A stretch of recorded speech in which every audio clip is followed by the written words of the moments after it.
Yêu Alicia, nhớ một cho thầu tư. Ê của thiên lý là cá tao con. Chào của Lucia, nếu yêu mỏ luôn. Ê của tiêu chị tăng, đi trong đi lòng. Ước lâu à, vì đã chỉ kia, cũng hẳn là tâm trí con. Lúc con, lúc cha của từ khanh, cũng nhắc pháo hai tiền. Ở con Lucia, nếu chỉ trong một của ý này. Alicia có chịu khe trong cuộc báo.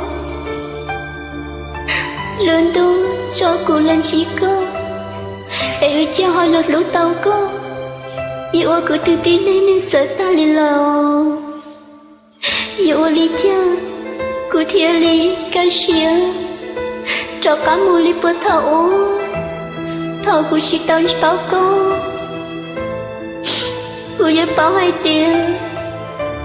Cô dân chỉ lưu cụ tiền. Là Alicia, cụ dân cho chị tao có mua. Ê cụ dân nhớ ra lúc cụ mua một giọt nụ tiêu. Chị cụ Lucia hồi luôn. Chị bỏ cái dùng một việc khi trao lên tư. Chú giờ bỏ nhỏ ý lên trao lúc cụ mua sự. Giờ có bỏ luôn trong đôi cụ lời chê. Tao có mùa rồng nói mong. Cuốn chết chị tao hai tiền. Cho kỹ lưu giờ rồng đi nọ. Chị lưu vì chị tao mỗi ý đã chị. Một trao chị mỗi chân của bác chỉ có mấy tu chia lời. Cụ nhé bác hai tiền. Cụ chỉ phí con. Anh có thể lên một nụ đuổi tu chia. Chỉ do hai tiền. Cụ chỉ mua lên tư. Nhớ tờ cụ mua trong lên tờ tư.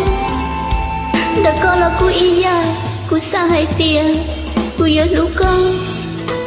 Cụ ớt xoay dạ cho con. Lo cụ nhẹ quay sông. Cụ nhẹ tao sao kiếp thầy rứ. Dù lý nó. Cụ nhẹ quay ý xìa.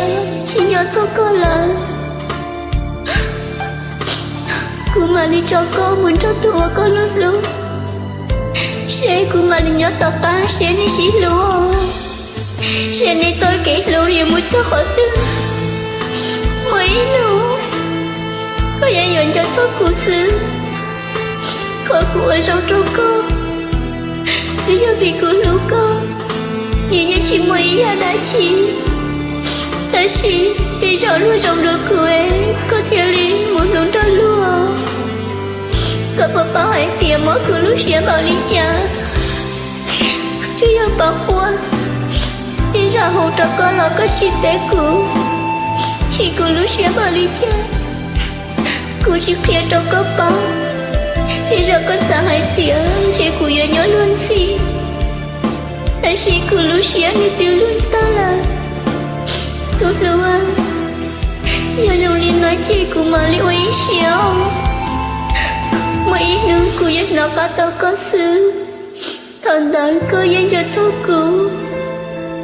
Kể lửa chú yêu mấy ý sao. Ý này chú yêu mấy ý sao nhớ trong cho tế nô. Dạ từ dù sẽ chỉ muốn nung tê lời chê. Người dân mù lần. Mấy ý nữ cho chị lưu con. Giọt sao hai tìa mấy thứ tí này. Nếu lúc lưu thịa. Ô bó cho con à.